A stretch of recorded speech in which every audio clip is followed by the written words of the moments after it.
Halo semuanya, Assalamualaikum warahmatullahi wabarakatuh. Berhubung kita udah lama banget nih nggak nge-horror. Kali ini aku mau cerita horor lagi. Yang kebetulan tadi malam banget teman aku abis main ke sini dan mengingatkan aku pada sebuah cerita yang terjadi pada tahun 2005-2006 gitu kalau nggak salah. Di Jakarta, sesuai thumbnail tadi kan di Jakarta ya gue bilangnya kan. Jadi di tahun 2005-2006 itu ada menu makanan yang sangat happening di Jakarta ini. Padahal jualannya itu sangat-sangat sederhana banget di atas trotoar gitu dan itu tuh laris banget. Gue nggak akan sebutin by the way di sini di daerah mana, terus menunya apa, karena kalau gue sebutin pasti kalian tahu. Apalagi kalau kalian tinggal di Jakarta atau pernah ke Jakarta. Dan kalian muda di tahun itu gitu ya. Jadi gue nggak akan sebutin. Jadi waktu itu tahun 2005 atau 2006 gue juga lupa nih tepatnya tahun berapa. Pokoknya waktu itu ada temen aku datang dari luar kota. Dan aku merasa harus mengajak dia makan di tempat tersebut. Karena memang waktu itu se-happening itu guys. Jadi di situ banyak banget yang makan sampai-sampai yang jualan menu yang sama itu tuh ada beberapa gitulah di atas trotoar itu di sebuah daerah di Jakarta Selatan. Di situ karena ada banyak, tetapi ada satu banget yang rame banget dan menurut aku emang yang paling enak itu di situ dan kebiasaannya aku juga makan di situ. Sebenarnya bete-nya aku suka banget makan di situ sama beberapa temen aku. Dan di malam itu, kira-kira tuh jam setengah 10 malam gitu kan, kita selalu makan. Dia emang bukanya selalu malam. Aku dan dua orang teman aku, yang satu udah biasa banget kita makan di situ hampir ya seminggu tuh bisa 2 atau 3 kali gitu, sama teman aku yang satu lagi dari Surabaya baru nyampe. Dia kos juga akhirnya di Jakarta, dia tinggal juga di Jakarta, tapi waktu itu dia baru nyampe gitu loh. Kita ajaklah makan di situ. Di sini ada yang enak banget, lo harus ngerasain nih makan di sini karena ini semua anak-anak sini tuh suka banget makan di sini. Kemudian di situ karena kita pilih yang paling rame, kita udah tahu ya, kita biasa makan di situ. Jadi kita pilih yang paling rame, tapi anehnya teman aku tuh nggak mau, tuh yang dari Surabaya tuh nggak mau. Nggak, yang di situ aja katanya gitu, yang di sana aja jangan yang di situ katanya gitu. Padahal di situ juga masih ada lah sekitar 5 kursi plastik kosong gitu. Jadi yang jualan tuh biasanya di tengah, terus ada kursi plastik tuh ada beberapa gitu, ada 10 gitu, ada di belakang si bapak-bapak, ada juga yang di sampingnya bapak-bapak. Kan yang jualan ada banyak tuh kan yang di situ kan. Nah kebetulan yang langganan kami yang paling ramai itu emang nyaris full sih, kursinya paling banyak kursi plastiknya di situ, tapi masih ada lah barang 5 kursi kosong gitu, 5 kursi plastik kosong. Tapi entah kenapa temen aku nggak mau dia makan di situ, dia mintanya justru makan di tempat bapak-bapak yang satunya lagi, yang menurut aku sih kita ragu-ragu buat makan di situ karena ya tempatnya nggak gitu bersih, terus habis itu nggak gitu rame. Iya kalau enak walaupun menunya sama gitu kan. Pada akhirnya ya kita paksa ya temen aku itu buat mau makan di tempat yang biasa kita makan itu. Dan ya udah kita makan di situ. Biasanya kita di situ tuh berlama-lama sambil menikmati suasana gitu kan. Di situ memang suasananya itu enak banget. Kebetulan memang deket sebuah mall gitu di situ ya. Dan buat kalian pasti tahu lah, nggak usah gue sebutin, yang kalian tinggal di Jakarta pasti tahu mana yang gue maksud Jakarta Selatan, yang menu yang di atas trotoar ini ya kan, makanya nggak bakal gue sebutin. Dan gue juga nggak tahu sekarang masih ada apa enggak itu yang jualan, masih happening nggak, masih pada mau makan nggak anak-anak Jakarta di situ. Jadi kita mau menikmati suasana, biasanya banyak banget tukang ngamen gitu kan. Tapi malam itu beda karena temen aku yang dari Surabaya ini tiba-tiba itu ya pengen cepet-cepet aja gitu, pengen buru-buru balik ke kosan gitu kan, dengan alasan ya dia masih capek lah segala macem. Terus habis gitu ya udah kita, karena teman kita yang satu lagi nggak mau lama-lama, kita pikir juga dia capek baru nyampe di Jakarta dari Surabaya, kita akhirnya memutuskan untuk nggak terlalu lama di situ dan kita balik ke kosan.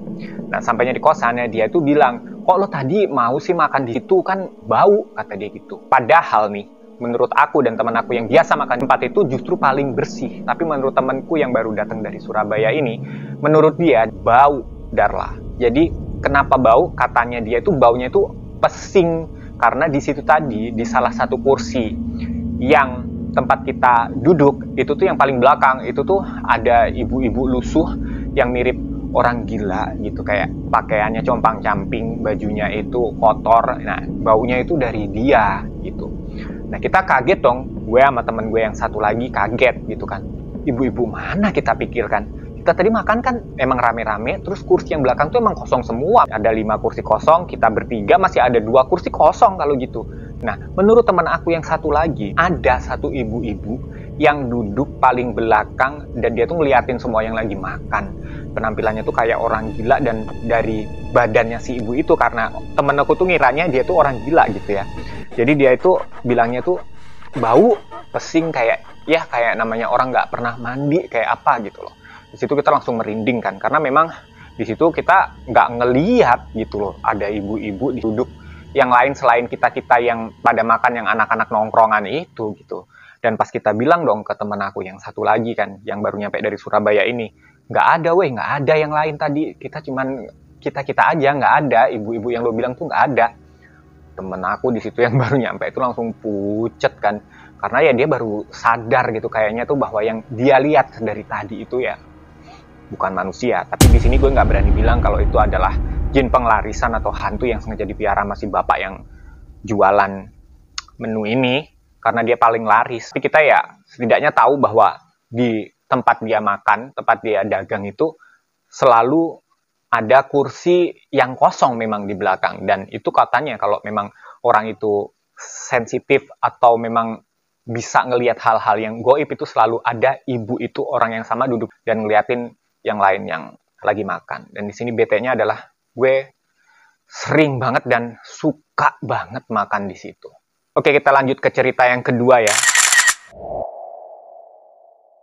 Nah, cerita yang kedua ini masih di tempat makan di Jakarta, by the way, sesuai thumbnail, dan gue nggak akan sebutin lagi. Yang ini lebih bahaya lagi kalau gue sebutin. Menunya aja nggak gue sebutin juga, gitu loh. Daerahnya nggak gue sebutin juga. Cuman di salah satu daerah Jakarta Pusat atau Selatan ya itu ya. Kayaknya sih selatan deh, selatan juga deh kayaknya. Padahal gue juga nggak tahu, gue suka banget makan. Kalau misalkan dulu kan anak-anak muda zaman dulu tuh kalau clubbing gitu kan, suka pulangnya itu jelang-jelang subuh, dan dia itu memang bukannya itu 24 jam. Kalau ngomongin soal menu, sebenarnya itu menu tuh biasa banget. Karena apa? Kita bikin di kosan pun bisa. Tinggal ditambahin beberapa bahan gitulah. Dan kita nggak tahu, tapi kenapa kita selalu pengen makan di situ, dan rasanya tuh beda aja gitu loh kalau yang dia jual nih. Dia itu dulu di tahun 2002-2003 gitu, dia masih jualan tuh di kaki lima, di tenda gitu, di sebelah sekolah yang bergengsi, di salah satu daerah bergengsi juga di Jakarta. Tapi belakangan dia pindah ke tempat yang lebih bagus, di rumah gedong. Rumahnya tuh tinggi, kayak rumah mewah gitu, tapi sama dia tuh dibikin warung.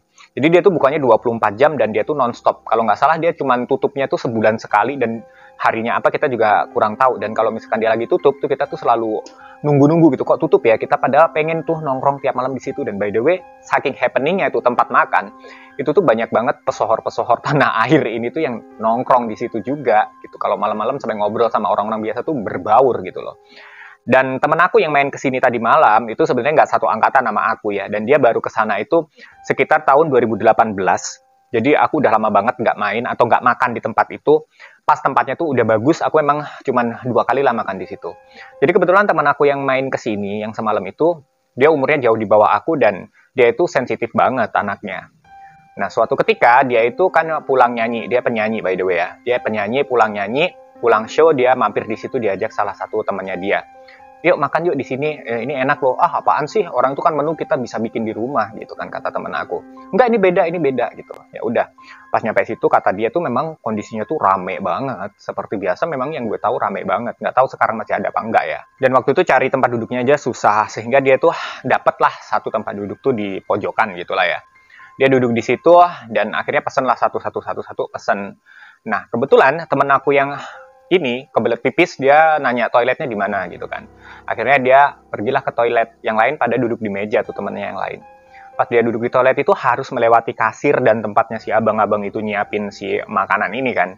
Nah, di sana itu dia kaget karena dia pas ngelihat ke atap, ke plafon itu, dia tuh ngelihat kepala dengan rambut yang gimbal, lusuh, dan dia nggak tahu sampai itu cewek atau cowok karena katanya mukanya tuh rusak banget, dengan lidah yang menjulur dari plafon ya, tingginya itu kan sampai ke plafon itu masih kurang tinggi lagi harusnya, karena dia tuh kayak ngebongkok gitu.